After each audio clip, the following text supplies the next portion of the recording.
దేవుని బిడ్డలు, పెద్దలు, అలాగే మరి కూడి ఉన్న ప్రతి ఒక్కరికి ప్రభు నామంలో వందనాలు తెలియపరుస్తూ ఉన్నాను. దేవునికి స్తోత్ర. ప్రభు తన కృప చేత రాత్రి మరి దూరం నుండి మరి అనంతపురం నుండి కానీ అలాగే తెనాల నుండి మన మధ్యకు వచ్చి మరి కొన్ని విషయాలు నేర్పించారు. వారిని బట్టి కూడా ఎంతగానో మరి దేవుని స్తుతిస్తున్నాను.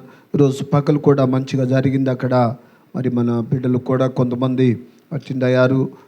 మరి దేవుని యొక్క విషయాలు కొన్ని ధ్యానించుకోవడానికి, నేర్చుకోవడానికి దేవుడు అవకాశం ఇచ్చి ఉన్నారు. మంచిది.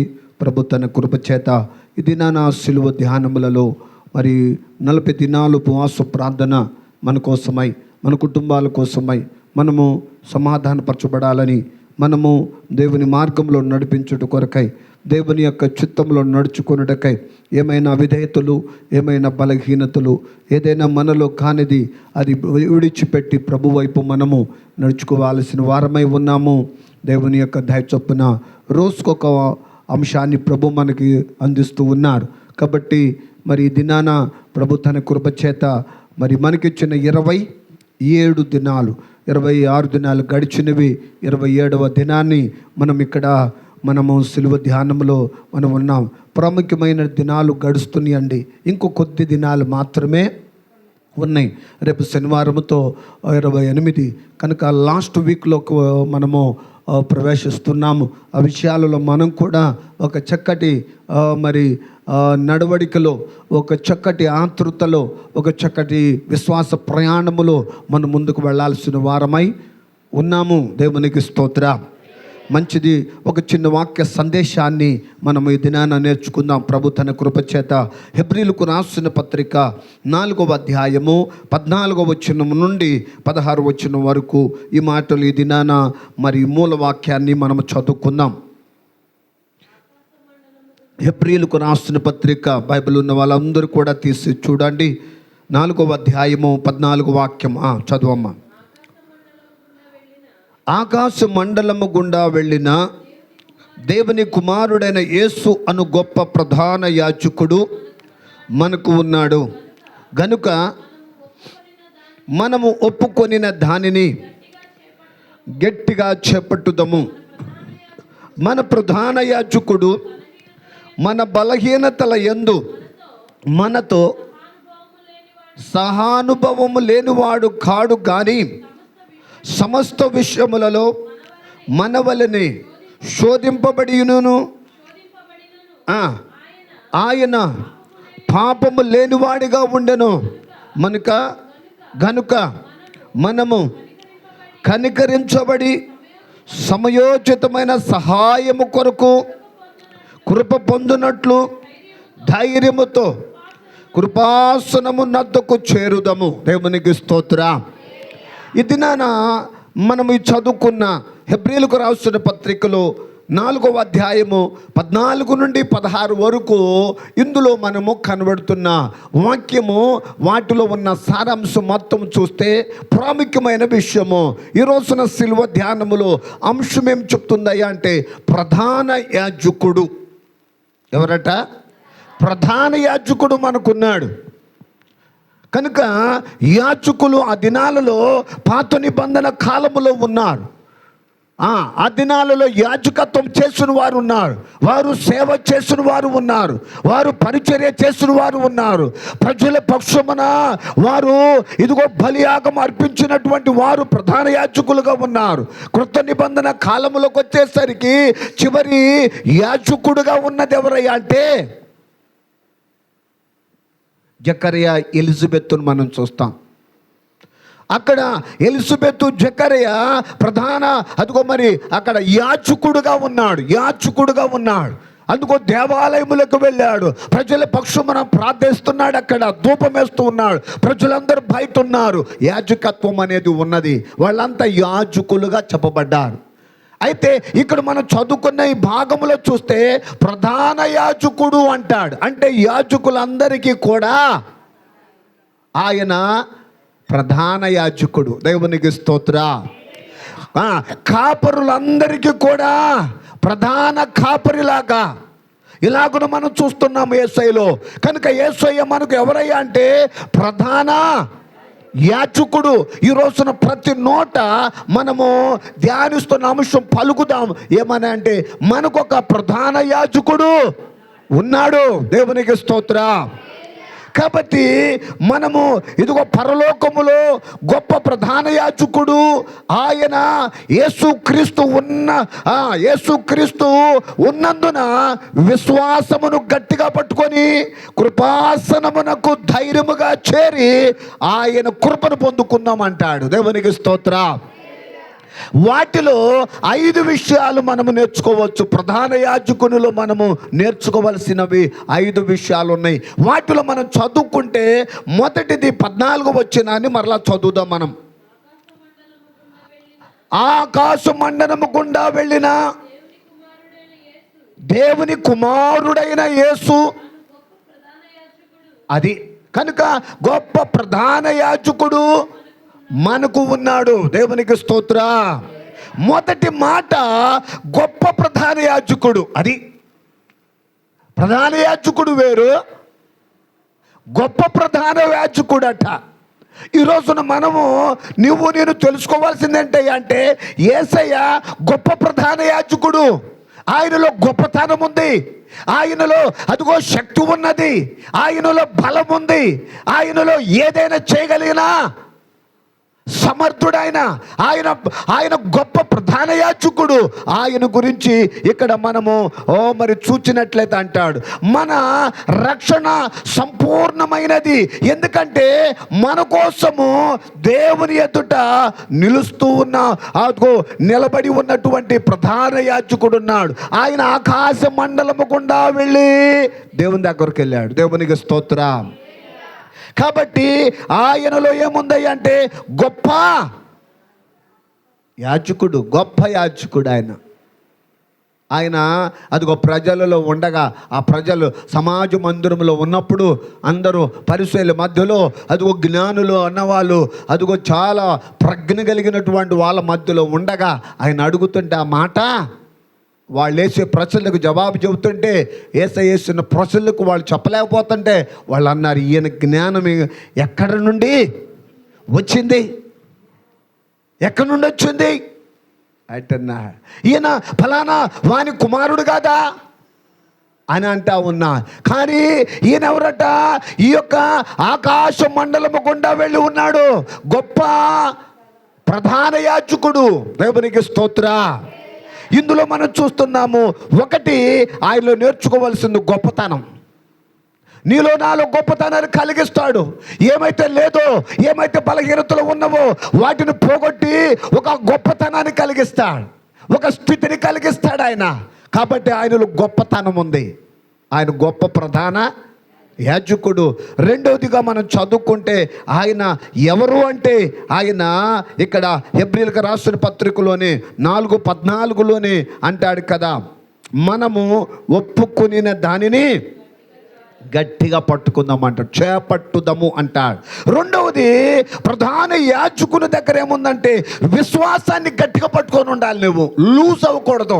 ఏదైనా పరిస్థితులు వచ్చినప్పుడు, ఏదైనా పరిస్థితులు అనుకూలత లేనప్పుడు లూజ్ అవ్వకూడదు, వదిలిపెట్టకూడదు. నీ విశ్వాసాన్ని గట్టిగా పట్టుకోవాలి. దేవునికి స్తోత్రం. ఆ విశ్వాసమే నీలో నాలో కార్యాన్ని చేసేది. గొప్ప కార్యం, గొప్ప ప్రధాన యాజకుడు ఆయన. రెండవది ఆయన విశ్వాసమును గట్టిగా మనం పట్టుకోవాలి. ఆయనలో మనం ఏం పట్టుకోవాలట, గొప్ప విశ్వాసాన్ని పట్టుకోవాలి. ఆమె అదిగో లూకాసు వార్తలు 8వ అధ్యాయంలో చెబితే అక్కడ ఎక్కడి నుండి వచ్చిందంట, ఆమె కనాను స్త్రీ అంట. ఆమె యేసయ్య దగ్గరకు వచ్చింది. చూద్దాం అక్కడ 8వ అధ్యాయం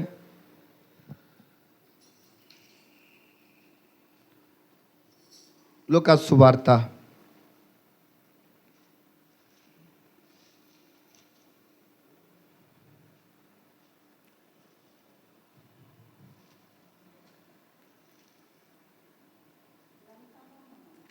ఒక్కసారి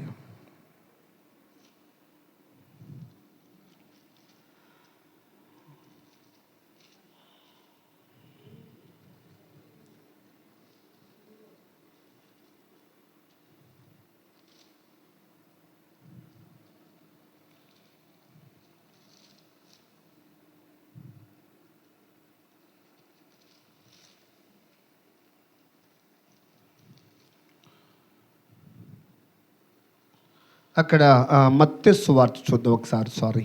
మత్తయి సువార్త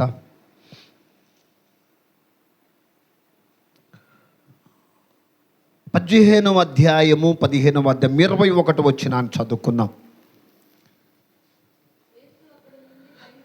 యేసు అక్కడి నుండి బయలుదేరి తూరు సీదోనుల ప్రాంతము వెళ్ళగా, ఇదిగో ఆ ప్రాంతముల నుండి కనాను స్త్రీ ఒకటి వచ్చి, ప్రభువా, దావీదు కుమారుడా, నన్ను కరుణించుము, నా కుమార్తె దయ్యము పట్టి బహు బాధపడుచుందని. కనుక యేసయ్య దగ్గరికి ఒక స్త్రీ వచ్చింది. యేసయ్య ఉన్నదేమో తూరు సీదోనుల ప్రాంతం, కానీ దూరము నుండి వచ్చింది. ఆమె ఏ స్త్రీ అంటే ఎక్కడి నుంచి వచ్చిందంట? కనాను స్త్రీ, అన్య స్త్రీ, దూరం నుండి వచ్చింది. యేసయ్య దగ్గరకు వెళ్తే, నా కుమార్తె ఇదిగో మరి సమస్య పోద్ది, నా కుమార్తె దయ్యం పట్టుంది, బహుబాధపడతా ఉంది, ఇబ్బంది పెడతా ఉంది, కుటుంబంలో నెమ్మది లేకుండా ఉంది, మాకు నెమ్మది లేకుండా ఉంది, మా కుమార్తె వల్ల ఎంతో మేము సఫర్ అయిపోతున్నాం, సమస్యలో ఉన్నాం అని తెలుసుకొని యేసయ్య దగ్గరకు వచ్చి ఆయనకు మొక్కి, దావీదు కుమారుడా,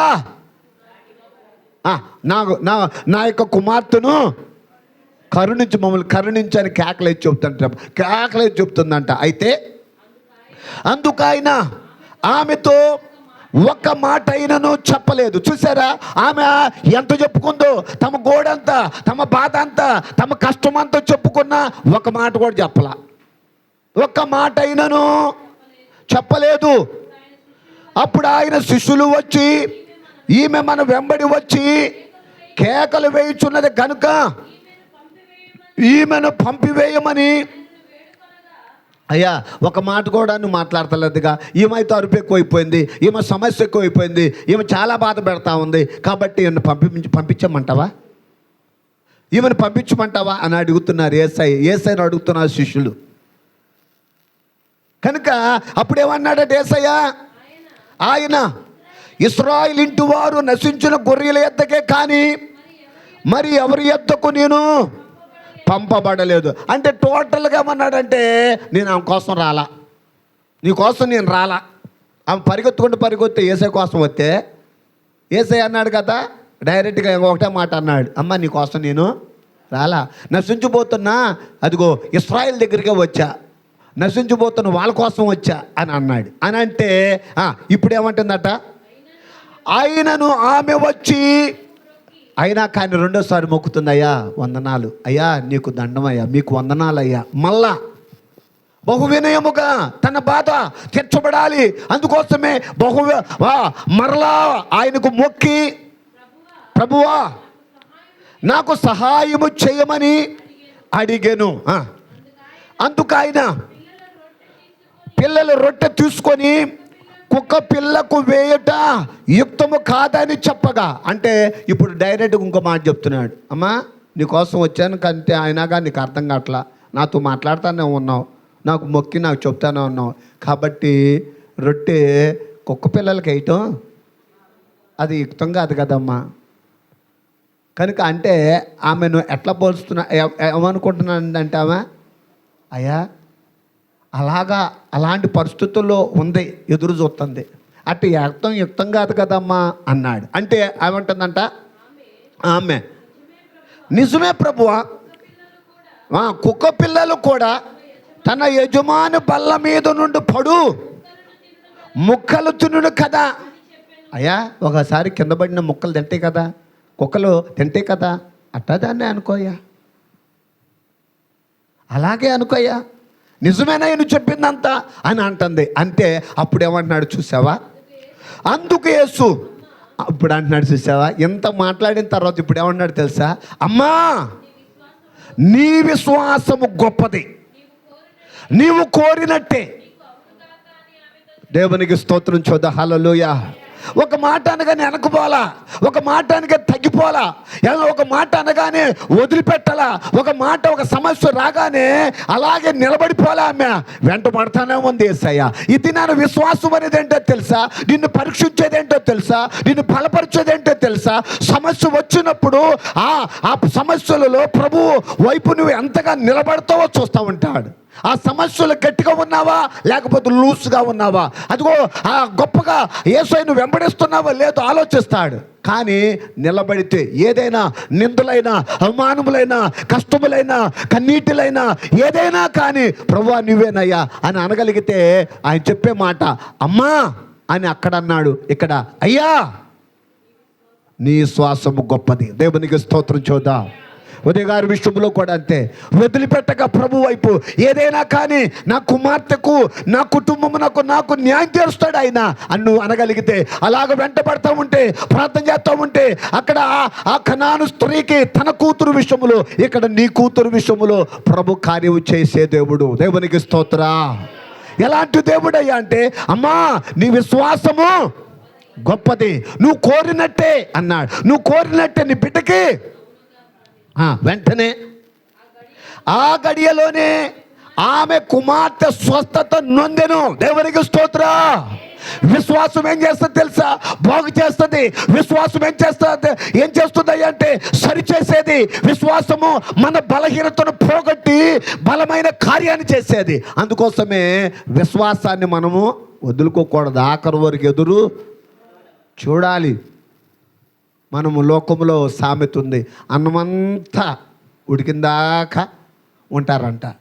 ఆరే టైంలో అంటే ఈ అన్నం ఇప్పుడు ఇది తినకపోతే ఏంట్లే అని ఇక వేసేటప్పుడు ఆరాలి కదా, ఆరేటప్పుడు అంట నాకు వదిలే అంటాం. లాస్ట్ మూమెంట్లో ఉడికిపోయిందంతా ఓడ్చుకున్నప్పుడు దాకా ఇప్పుడేమనిపిస్తుంది? అంతేలే అసలుకి నాకే కలిసి రాదు, అందరు కలిసి వచ్చింది అంట, మరి నా టైమే బ్యాడు, అసలు ఏంటో అందరు కలిసి వచ్చి నన్ను కలిసి నాకు అనుకుంటాం మన మనసులో. ఏది చేయాలన్నా ఆయనే. నెమ్మడి గారు చెప్పే పాట పాడారు ఏమని, ఏదైనా చేయాలంటే అద్భుతం చేసి, ఏ కథ అయినా మార్చాలంటే ఆయనే. దేవునికి స్తోత్ర. గట్టిగా చూద్దామా హల్లెలూయా. అమ్మ పాట పాడి నిజమే, మన కథ అంతా మార్చగలిగిన దేవుడు ఆయన. నీ కన్నీటిని వేదనను దుఃఖాన్ని మార్చగలిగిన దేవుడు ఈ రాత్రి మన మధ్యలో ఉన్నాడు. అందుకోసమే ఆయన గొప్ప ప్రధాన యాజకుడు. రెండవది ఆయన గొప్ప విశ్వాసం ఆయనలో ఉండాలి.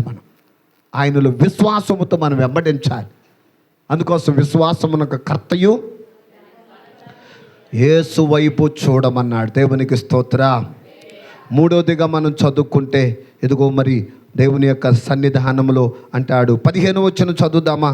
4:15. మన ప్రధాన యాజకుడు మన బలహీనతలను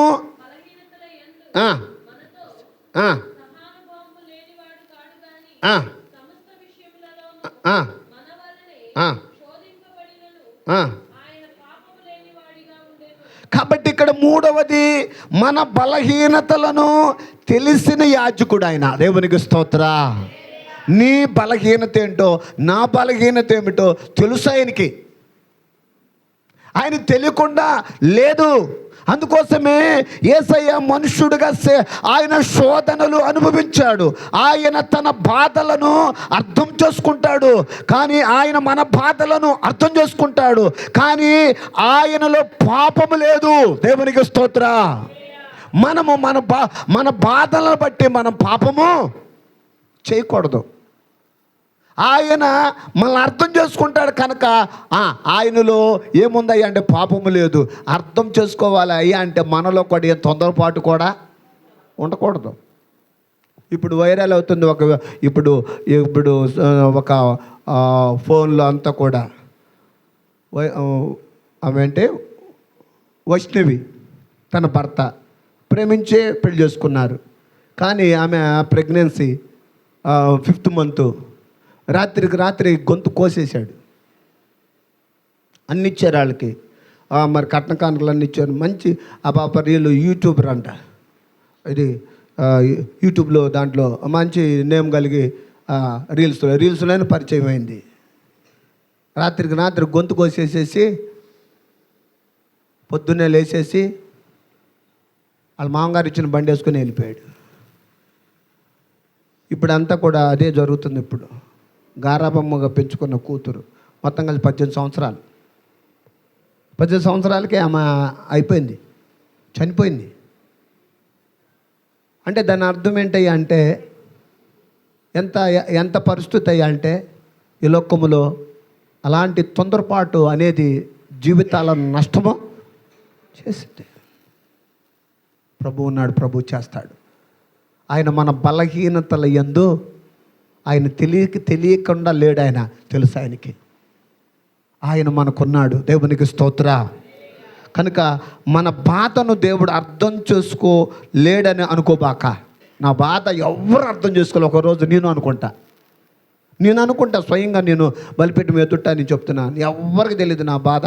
నేనే పడాలి అనుకుంటా. నేను పడాలంటే నాకు నన్ను అర్థం చేసుకుని ఒక ఆయన యేసై ఉన్నాడు కదా. దేవునికి స్తోత్ర.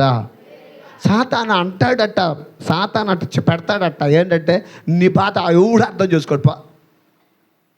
అప్పుడు ఒంటరిగా బాధలో ఇంట్లో ఒకలాంటి ఫీలింగ్, అదే ఏమంటారంటే ఒంటరితనం అంట.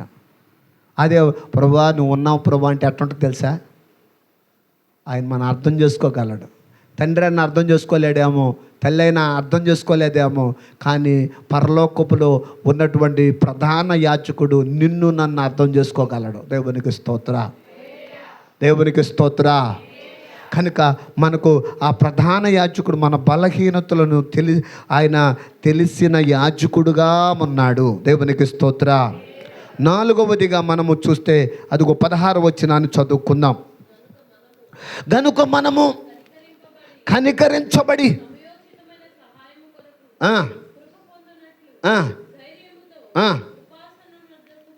కాబట్టి 4వది మనకి ప్రధాన యాజకుల్లో నుండి మనం నేర్చుకోవాల్సింది ఏంటో తెలుసా? ధైర్యముగా దేవుని కృపాసనం, దేవుని సన్నిధికి చేరాలి. దేవునికి స్తోత్ర. ఎవడండి వీడు ఎంతో ధైర్యంగా ఉన్నాడు అని అంటే దేవుని బట్టే. ఎక్కడ గొల్యాతు, ఎత్తైనటువంటి గొల్యాతు 6 మూరల జానడు కలిగినటువంటి వాడు ఇశ్రాయేలు ప్రజలను రోజు కూడా వణికిస్తూ ఉన్నాడు. ఒక సవాలే విసురుతున్నాడు. ఇశ్రాయేలు ఎవడైనా నాతో కలబడేవాడు ఉన్నాడా, నాతో యుద్ధం చేసేవాడు ఉన్నాడా, ఉంటే రమ్మను అని అంటున్నాడు ఫిలిష్తీయుడు. ఆ సంగతి ఇశ్రాయేలీయులు అందరూ కూడా భయపడుతున్న సమయములలో ఒకే ఒక వ్యక్తి, ఒక చిన్నవాడు, ఇదిగో మరి ఎర్రటివాడు, చక్కటి నేత్రము కలిగిన వాడు, తన తండ్రి చెప్పితే అదిగో తన మందలను అదిగో తండ్రి చేతికి అప్పగించి అతడు తండ్రి మాట చొప్పున తన అన్నల దగ్గరికి వెళ్ళి అదిగో కొన్ని థింగ్స్ ఇవ్వడానికి వెళ్ళేటువంటి అదిగో దావీదును చూస్తున్నాం. దేవునికి స్తోత్ర. అతడు గొర్రెలు కాసుకునేటువంటి వాడు, పొలములో ఉన్నటువంటి వాడు, దేవుని స్తుతించేటువంటి వాడు, దేవుని ఘనపరిచేటువంటి వాడు. అయితే ఆ మాట తన చెవును పడింది. ఒకటే అన్నాడు కదా, ఎవరు అతను అంటే నీకెందుకురా, నువ్వు వచ్చిన పని చూసుకొని నీ దారిలో పోరా అన్నాడు వాళ్ళ అన్నలందరూ కూడా. ఆ నోట అంటున్నాడు అతనిని నేను చంపేస్తాను అన్నాడు.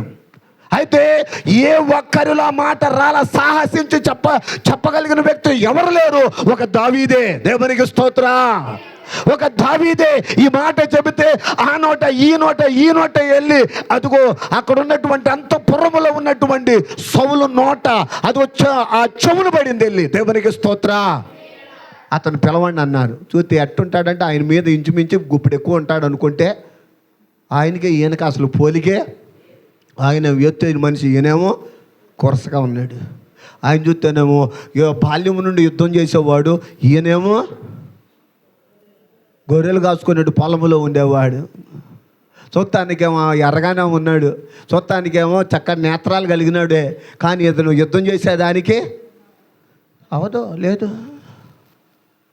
అలాంటి సమయాలలో అతను అంటున్నాడు, అతనితో అన్నాడు, నువ్వేనా మాట్లాడింది మొన్న మన అందరితో మీ అన్నాల దగ్గర అందరితో నువ్వేనా? నేనే. అతడు చంపేస్తాడయ్యా. అతడు బాల్యం నుండి యుద్ధవీరుడు, ఎత్తైనటువంటి వ్యక్తి. అతడు ఒక దెబ్బ చంపేస్తాడు అంటే అంటాడు కదా, ఇదిగో యుద్ధం నేను చేస్తాను, అతను చంపేస్తా. నేను అతనితో కలబడతాను, అతనితో పోరాడతాను. ఏంటి నీ ధైర్యం అంటే, నేను పొలంలో ఉన్నప్పుడు ఆ మందంతా కాస్తున్నప్పుడు అతుకు దాని మీద మందకు ఏది రాకుండా కాపాడిన నా దేవుడు. దేవునికి స్తోత్ర. నా దేవుని మీద ధైర్యం ఉంది నాకు. ఆయన సన్నిధి నాతో ఉంది. యుద్ధం నేను చేయను, యుద్ధం యెహోవాదే అన్నాడు. దేవునికి స్తోత్ర. సరే సరే నా యొక్క యుద్ధ ఈ డ్రెస్సును వేసుకుంటావా అన్నాడు. సరే నీ మాట ఎందుకు కాదనాలు వేసుకొని చూస్తే, టోపీ చూసుకొని, బూట్లు చూసుకొని, డ్రెస్సు చూసుకుంటే అన్నీ లూజులే. ఇది నాకు అసలు నాకు సెట్ అవ్వాలా, తీసేయండి అని. అట్ట వెళ్తావంటే వెళ్తా అన్నాడు. ఏట్లోకి పోయాడు. ఏట్లో రాళ్ళు ఏరాడు, 5 నున్నని రాళ్ళు ఏరాడు. అదిగో ఉరవడలు వస్తున్నప్పుడు పైనుండి ఎత్తైనటువంటి స్థలంలోని కింద పడుతున్నప్పుడు పడినటువంటి ఆ రాళ్ళు అన్ని కూడా ఏట్లో ఉన్నాయి. అవి ఆ రాయి ఈ రాయి ఆ చోట ఈ చోట తగిలి తనలో ఉన్నటువంటి నచ్చంతా పోయి అదిగో ఒక బలముగా నిలబడినటువంటి రాళ్ళు 5 తీసుకున్నాడు. తన చేతిలో ఒక ఒడిసు తీసుకున్నాడు. తన దగ్గర ఒక కర్ర ఉంది, అంతే. వెళ్ళిపోయాడు. అంటున్నాడు గొల్యాత్ అంటాడు, నేను కుక్కను అనుకుంటున్నావా? నేను కుక్కను అనుకుంటే నా మీదకి వస్తున్నా, ఈరోజు నేను చంపేస్తాను నిన్ను అన్నాడు. అని అంటే ఒకే ఒక రాయి నొత్తుటన్న కొట్టటం కానీ, కొట్టిందేమో నుదుడిని తగిలింది. ఎట్టబడాలి అది, ఎట్టబడాలి, ఎట్టబడితే ఎట్టబడాలి. ఎట్టబడిందంట అంటే దాని అర్థం ఏంటి? దేవుని హస్తం వచ్చి ఒక్కటి సాచింది. ఇప్పుడు కూడా ప్రపంచ దేశాలంతా అనుకునేది ఏంటో తెలుసా? ఇజ్రాయెల్ దేశంలో అసలు చిన్న దేశం ఎలాగదే అంటే ఒక రీల్ ఇస్తున్నాడు. ప్రవచనం ఉందయ్యా, యుద్ధం చేసేదంట దేవుడు అంట అన్నాడు. దేవునికి స్తోత్ర. దేవునితో యుద్ధం చేసే దేశాలు, దేవునితో యుద్ధం చేసే రాజ్యాలు ఉన్నాయా? ఆ రోజు నుంచి ఈ రోజు వరకు చూసుకుంటే చరిత్రలో నిలబడింది ఏమీ లేదండి. అసలు ఈ మాట ఆ మాట అన్నారు. అసలుకి నెతన్యా అన్న అతను లేడంట, చచ్చిపోయాడంట. ఆయన రీల్ చూశాడు వెళ్ళి. ఆయన చూసి వీడియో ఒకటి తీసి, నేను బతిగా ఉన్నాను ఇదిగో అన్నాడు. అంటే ఏంటి? తప్పుడు వార్తలు. ఇటన్నది అయితే అయిపోయింది వాళ్ళ పని అని అనుకుంటాకి. కాబట్టి దేవుని బిడ్డలారా, యుద్ధం చేయాలి అంటే ఒక ధైర్యం కావాలి. ఆ ధైర్యం ఏంటో తెలుసా? దేవునికి స్తోత్ర. మన కుటుంబంలో సమస్యలు కూడా, ఇబ్బందులు కూడా యుద్ధం లాంటివి. దీన్ని జయించడానికి ఎవరు కావాలి అంటే మనకి ఇక్కడ దేవుని యొక్క సహాయం మనకు కావాలి. అటు కృప మనము దేవుడు మనకిచ్చును గాక. ఆఖరిగా మరి 16 వచనం చదువుకుందాము. 4:16 వచనం ఆఖరి మాట. గనుక మనము కనికరింపబడి, ఇక్కడ అంటున్నాడు కదా లాస్ట్ మాట 5వది, అదిగో ప్రధాన యాజకుడికి దగ్గర ఏముందో తెలుసా? కృప మరియు సహాయము మనకు లభిస్తుంది. దేవునికి స్తోత్ర. మనము ఆయన దగ్గర కృప ఉంది, ఆయన దగ్గర సహాయం ఉంది. ఆయన కృప చూపుతాడు, సహాయం చేస్తాడు, దీనులకు సహాయం చేస్తాడు, ఎవరు అండలేని వారికి సహాయం చేస్తాడు, ఆధారం లేని వారికి సహాయం చేస్తాడు, ఈ కుటుంబ విషయంలో సహాయం చేస్తాడు, నీ కుటుంబ విషయంలో సహాయం చేస్తాడు, మన కుటుంబ విషయంలో సహాయం చేస్తాడు. ఆయన కృప కలిగిన దేవుడు, ఆయన దగ్గర సహాయం ఉంది. దేవునికి స్తోత్ర.